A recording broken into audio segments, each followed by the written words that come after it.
Hi, everyone, and welcome to Emma Mitchell's thesis entitled Texting and Driving, the Need for Harsher Consequences. All right, Emma, whenever you're ready. All right. On March 29th, 2017, a man named Jody Coulter and his wife were driving down US 83, about 75 miles from San Antonio. They followed a white truck and noticed that the driver seemed to be out of control. Pulling out a camera and her phone, Jody's wife began to record the truck and called the local sheriff's department. They followed the truck for 14 minutes and watched as he drifted out of his lane over 56 times. After 14 minutes of recording, she put down the camera. Minutes after their recording ends, they could only watch as the truck drifted into oncoming traffic and crashed head-on with a small bus. Inside, 13 senior citizens from the First Baptist Church in New Braunfels had been returning from a mission trip. Despite the bus driver's efforts to swerve away, all but one of the seniors were pronounced dead at the scene of the crash. The only other person surviving was Jack Young, the driver of the white truck. Jody Coulter ran up to Young, who was trapped in his truck after the crash. He looked down and said, "Son, do you realize what you just did?" And the only thing that Young had to say was, "I'm sorry, I was texting."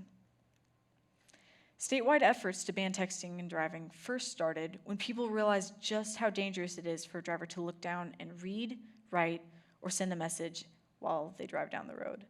Currently, 47 states have laws in one form or another that restrict texting for drivers. 2 states have no bans on texting and driving, and Missouri only bans texting and driving for anyone 21 years or younger.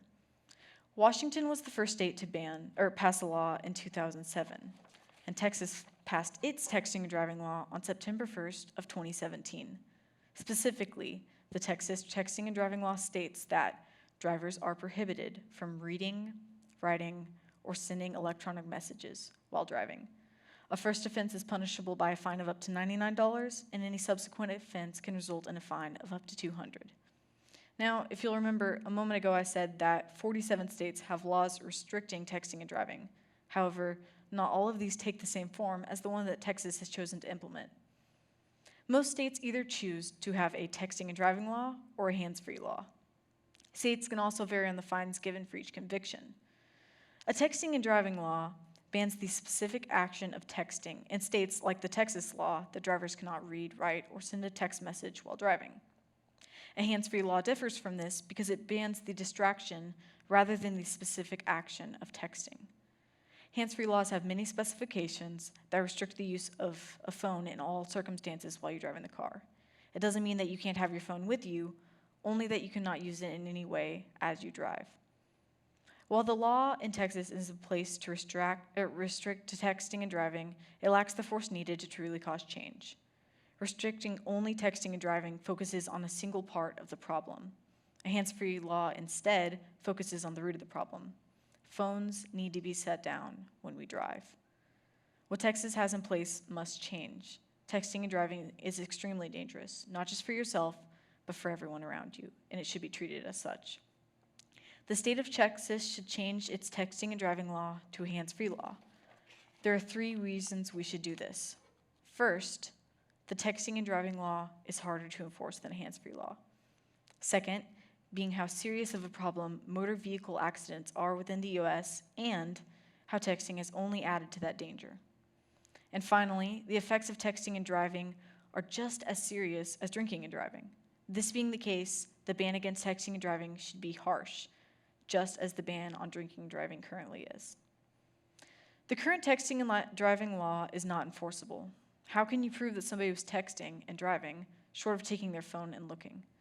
Changing the law to hands-free will make it easier to enforce and create a stronger law that promotes safe driving. The current texting and driving law for the state of Texas states, effective September 1st, texting while driving will be illegal across the state of Texas as a result of the new texting while driving ban passed during the 85th Texas legislation. The law prohibits motorists from reading, writing, or sending electronic messages while driving. This law has only one specific restriction in it. It focuses only on restricting drivers from texting while they drive. This goal is both hard to accomplish and impossible to enforce. The only way to ensure that we can put a stop to texting and driving is by making the law enforceable. Let's now take a look at the state of Georgia's hands-free law. I show you this because I think it clearly models what the new Texas law should look like. It states, drivers cannot have a phone in their hand or touching their body while driving. Even with the hands-free technologies, drivers cannot read, write, or send electronic text messages, emails, social media content, or any other internet data while on the road. Voice to text is allowed. Drivers cannot watch videos when they are on the road. Navigational GPS videos are allowed. Drivers cannot use their phones or electronic devices to record video while they are on the road. Continuously running dash cams are allowed. Drivers may listen to streaming music that does not include videos on the screen of their phone or device while driving, but they cannot touch their phones while on the road to activate or program any music streaming app. Streaming music that is controlled by and listened through the vehicle's radio is allowed. Drivers who need to touch their phones to activate or program their music streaming apps must do so before getting on the road. So why is this law any more enforceable than the one that Texas has in place right now? Well, let's say you're driving down the road and you're texting with your phone balanced on the steering wheel. A cop sees you and he pulls you over. He tells you that he sees you texting, and at this point, aside from you admitting up to it, he has no way to prove that you are.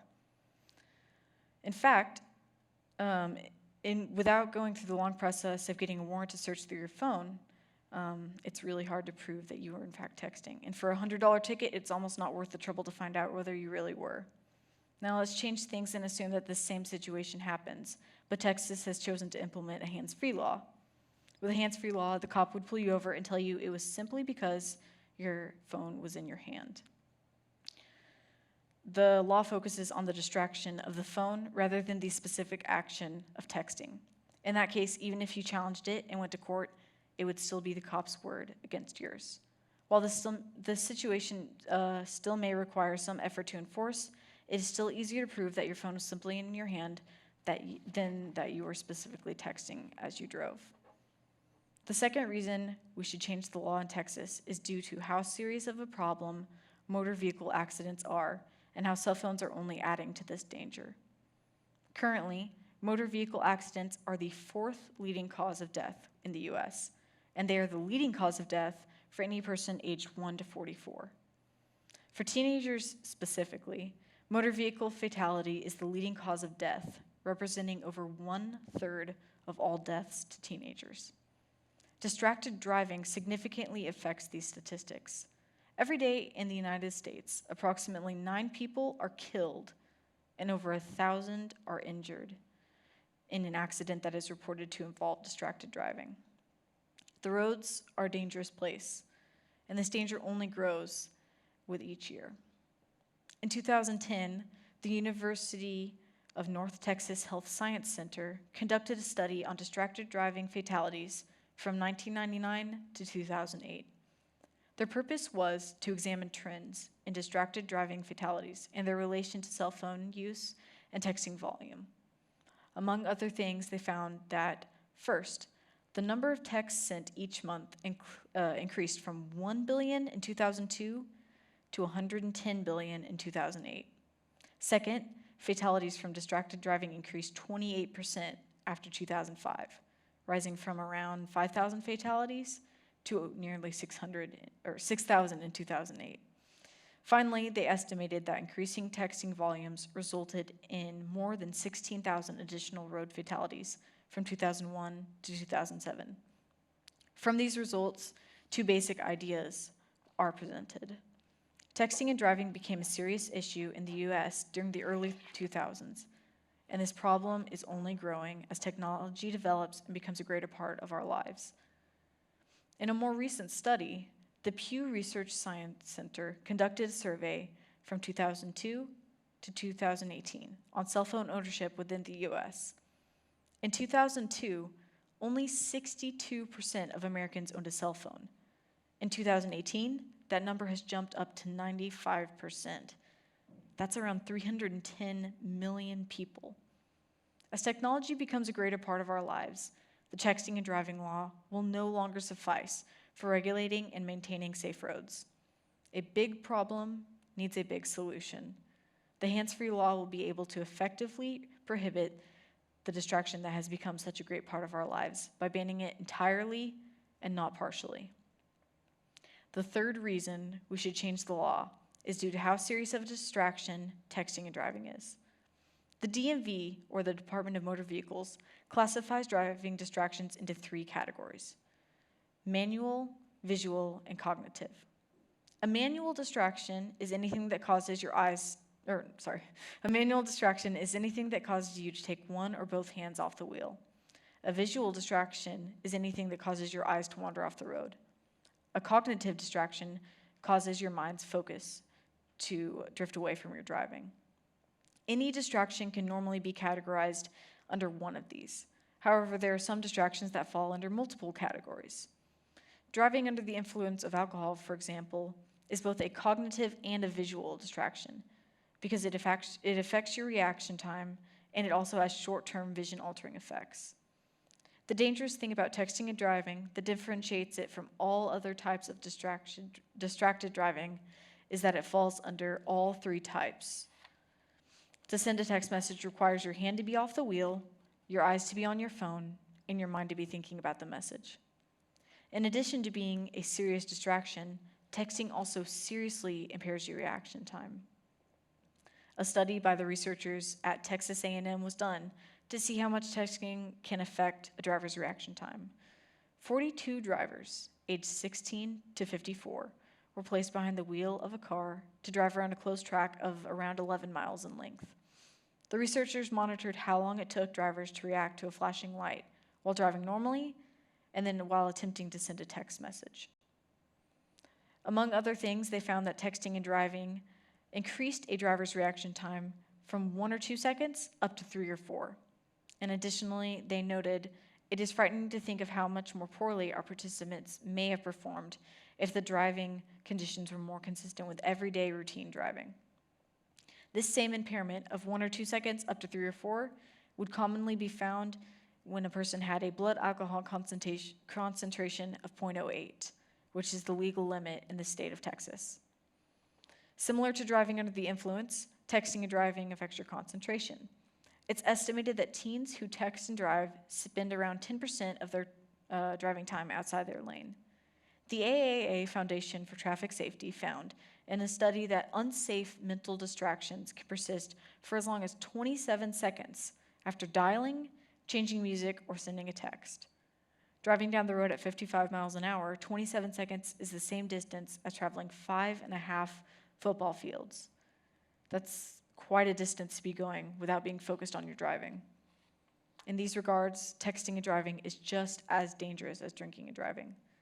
I would like to take a step further, however, and argue that it is more dangerous. The consequences for drinking and driving are severe.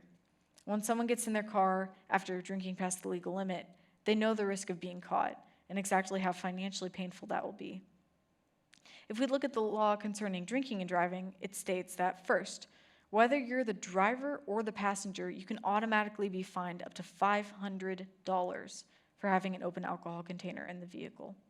Second, that driving while intoxicated with a child in the car is punishable by a fine of up to $10,000, up to 2 years in a state jail, and the loss of your driver's license for up to 180 days. Finally, for the first conviction of a DWI, or driving while intoxicated, it can be a fine of up to $2,000, 3 to 180 days in jail, the loss of a driver's license for up to a year, and the annual fee of $1,000 or $2,000 for 3 years just to retain your driver's license.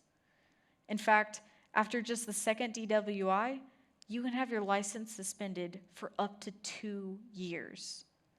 More often than not, people will decide to choose a safer way to get home because the law has some real power behind it. Texting and driving, on the other hand, creates a similar, if not stronger, distraction the instant your eyes leave the road. The texting ban needs force. It needs to be severe. When you drive down the road, the odds of you being surrounded by drunk drivers is relatively low. But the odds of you being surrounded by texting and driving is a reality that you face every time you get into your vehicle. Even in this weak form, the texting and driving laws have already sparked some controversy. On June 7th of 2017, San Antonio, Austin, and Dallas challenged the bill, calling it unconstitutional. Specifically, they believe it's unconstitutional that a cop now has the right to pull you over under suspicion of texting. However, I disagree. The Fourth Amendment to the Constitution secures your rights against unreasonable searches and seizures, except upon probable cause, in which case a cop has the right to pull you over under suspicion of texting. In the same way, a cop would also be able to pull you over under suspicion of using your your phone while driving. There are other people who think that the texting ban is a cure worse than the disease. They argue that a texting law causes people to text and drive unsafely. By this, I mean to say that people attempt to conceal their phones while they're texting and driving, and this ends up leading to it becoming even more dangerous. To this, I give the following answer. People are not scared enough. They're scared of being pulled over, but not enough to stop them from actually texting and driving.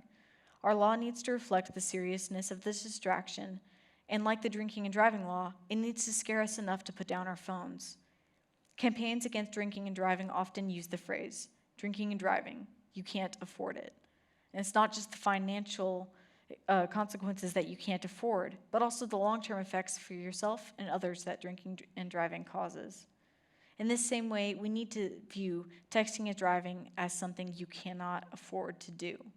The hands-free law will make this much easier to enforce, and eventually, I believe it is what will cause true change on our roads.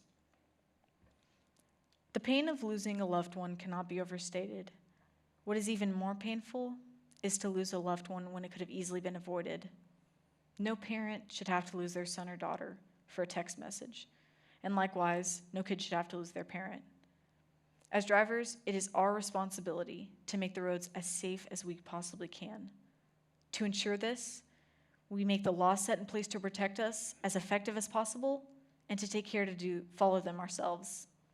No text is worth a life. Regardless of how easy it is to pick up your phone, remember that it could be the last thing you do. Thank you.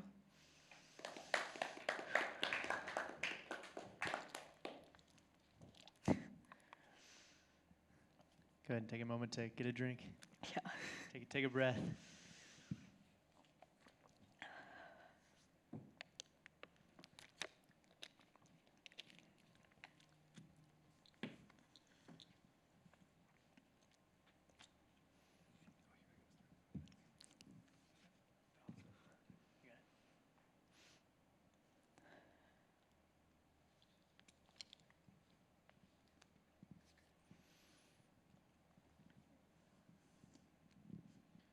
So, I may speak only for myself here, but I'm willing to wager that I'm not the only person in the room who has texted while driving. I know, shocker, right? My question for you is that most of the people I know text while driving. I'd say at least over 50%. So doesn't this in effect criminalize the entire population? Which isn't that akin to criminalizing, say, watching too much Netflix, which is certainly detrimental to health and to brain size and learning and all that stuff, right? It's not something that can be said to be a good thing, but everybody does it. So how would you respond to all of the voters who would not want this because they are culpable? Well, texting and driving has been proven to be something dangerous, extremely dangerous, and the way that I would respond to them is by saying it is illegal, it has been proven to be dangerous, and because of that, it needs to be stopped. And by passing a law that is harsher and that will actually stop them, there's nothing wrong with that. I don't, yeah. All right, Emma. Great job. Congratulations. You're almost through it. Thanks. So I've heard it asserted, I've not looked into this to know if it's true or not, that the death penalty does nothing to deter violent crime, that it actually has statistically been shown to increase it. Logically, it follows that harsher consequences for this type of crime would reduce it, but I'm wondering if you have any evidence from other states or from places, or even from the harsher penalties for DUIs, that this has been shown to actually reduce the incidents. Not specifically with DUI or DWIs, but with the seatbelt, when that was first implemented, like they said, all right, when you're driving, you need to start wearing a seatbelt. And a lot of people didn't. And then they started giving information about the seriousness of it and why it is helpful.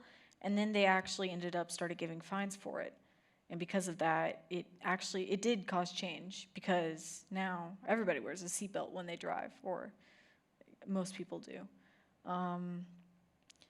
When I was researching that with regards to the Georgia law, that went into place on July 1st of last year. And I was looking for if they had any statistics about, was this harsher law being in place causing less fines being given out or less distracted driving accidents. And I guess the truth of the matter is that they just don't know yet, because they don't have enough information to truly make a decision on that. But I know in the past with certain other things that harsher consequences end up changing the way that the population acts towards that. So you mentioned in one of the states that for the hands-free law, the law was that your phone actually couldn't be touching your body. Do you know if that includes it being in your pocket, say? I don't think it can be in your pocket. I believe from what I've read about the Georgia law, and actually my thesis advisor was from Georgia, so she's the one that talked to me about that. But the phone has to be out of your pocket and just either on the center console or in that little glove compartment thing. It can't be touching your body at all. Because of that, do you foresee any potential of police abuse? Right? If I can pull someone over on suspicion of texting because their phone is merely in their pocket, doesn't that give sort of a carte blanche, blank check for any cop to say, I pulled him over on suspicion of having his phone in his pocket, and they can pull you over for any reason whatsoever, even to meet quotas? Do you foresee any potential for police abuse here? I don't actually, because from what I've seen, the main reason that a cop will pull you over is if they specifically see it in your hand. So if a cop sees a person driving by and they're driving normally with both hands on the wheel, eyes in front of them, then they don't have any reason to pull them over. And I guess if they did, that would be abuse, but I don't see that happening. So this Georgia hands-free law, you started going into the specifics of it. Yeah. And at face value, it sounds like it's a very simple, easy to enforce. If it's touching your body, you're busted. If it's not, you're not. Yeah. But then you got into the details and it said you're also not allowed to watch videos, which I think is something you can do without it touching your body. So I'm curious, is the law really as simple as you asserted that it was, or simple and enforceable was kind of your main thing, or is this whole can't watch videos, can't stream music if it has a video accompanying it? Yeah. Should those things be removed from the law to make it simple and enforceable? In my opinion, no, because, let me think for a second. I don't think so, because the way that I generalized it earlier in the thesis was, it doesn't mean you can't have your phone with you, just that you can't be using it in any way as you drive. And I think that's what they're trying to include with the videos. They don't want your eyes off of the road and being distracted by a video. So they're just trying to, maybe they're trying to cover all three of the type of distracted driving, with the cognitive and the manual and the visual. And so the law covers all of that. And so basically it just takes a phone and it makes it to where it cannot be a distraction at all. So I would argue that it shouldn't be removed from the law. So how does Georgia enforce the no video watching component of the law? I did not research into that too much. That's okay. It's outside the scope of your research because we're talking hands-free. How do you feel about if videos aren't allowed and distractions aren't allowed and screens with buttons aren't allowed? How do you feel about multimedia centers that are currently in most higher option cars right now? Right, most cars come with a screen at the front. I'm thinking specifically of Tesla, which has almost a full-on television. Yeah. So how do you draw a difference between a phone and something that has almost all of the functions of a phone and can play videos and all of these other things? Is that a potential danger there, that it's just in your car anyway and there's no way to enforce it? I know in Texas right now, they have a law in place where you're not technically allowed to be changing your radio stations when you're driving. And so I've seen Texas implement that, and man,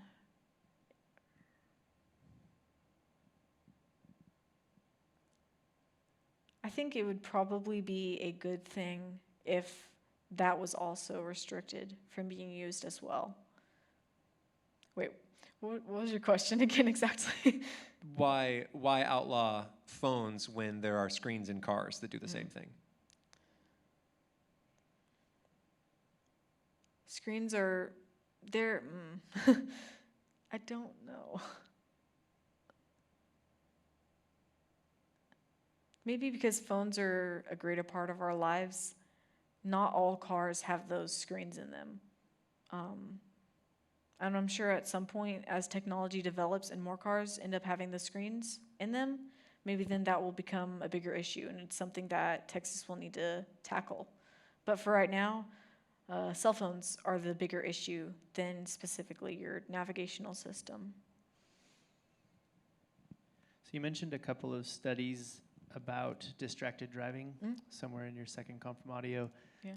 Nine are killed each day Yeah. due to distracted driving, and another study with some trends. How did those studies define distracted driving? So it was 9 people are killed each day and over 1,000 injured in accidents reported to involve distracted driving.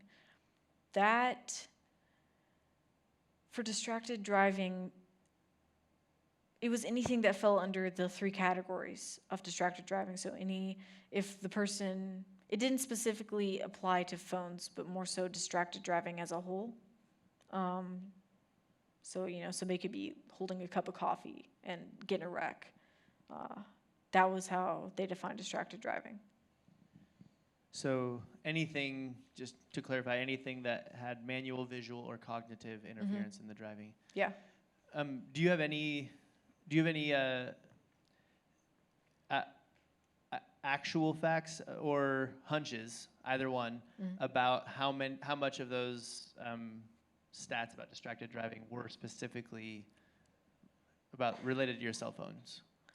There are no studies out that show the specific statistics on how many accidents are caused by texting and driving.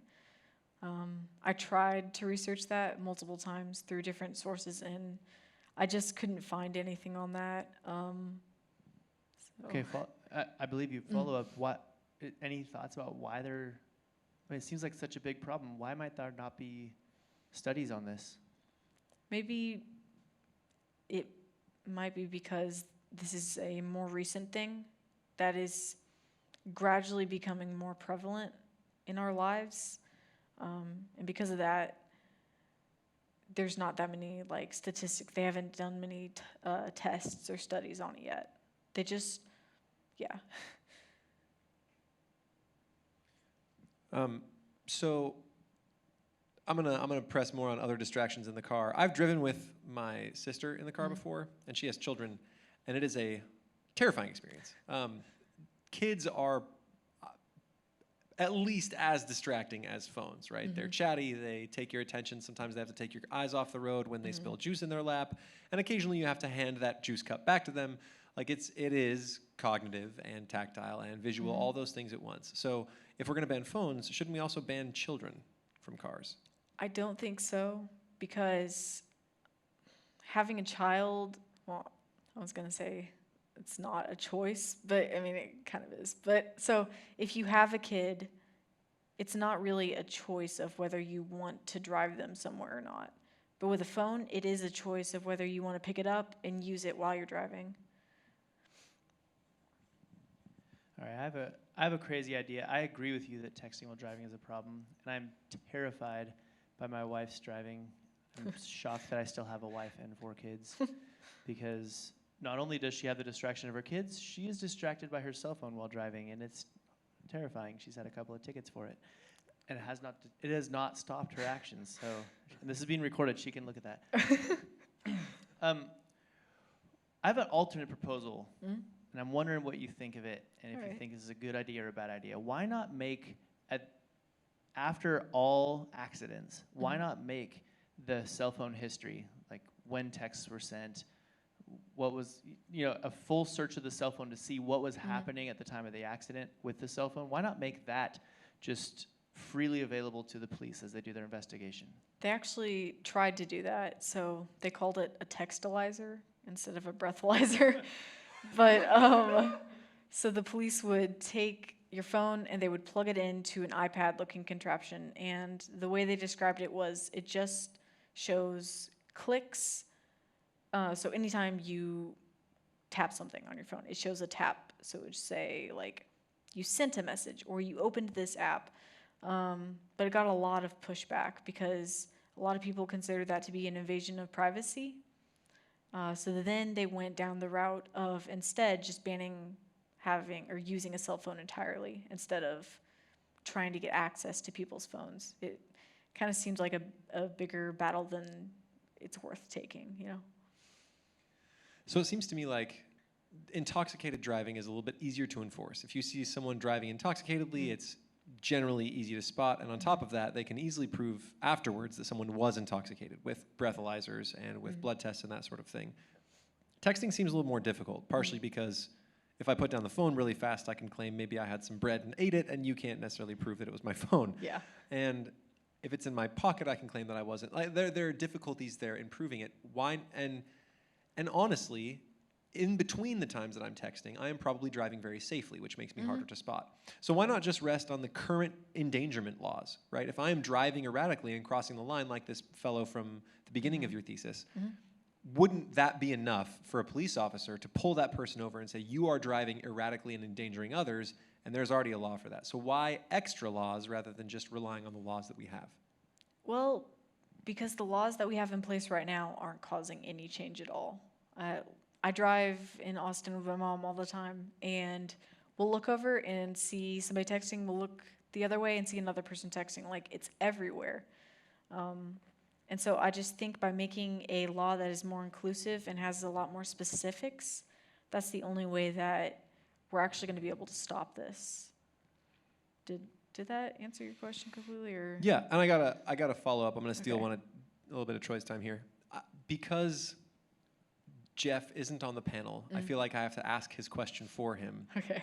Why more litigation? Why can't we just leave this up to the public, and when we finally realize what a problem it is, we will want to stop on our own. Rather than having the government meddle, why not maybe do a little bit of education, show people why it's a problem, have them realize what a big deal it is, and then they'll want to stop on their own, right? Why involve the government more rather than less? I think because as a society, we have the tendency to focus more on what we have the right to do than the consequences that follow from it. And so people say, well, it's my car, it's my phone. I have the right to use my phone in my car as I'm driving. But what they don't really think about is when they're taking their rights and they're actually infringing upon other people's rights. So by using your phone in the car, you're actually making everybody around you unsafe. And you're making, so the government needs to get involved, because it's not just a personal thing that you're doing. It's something that affects everybody around you.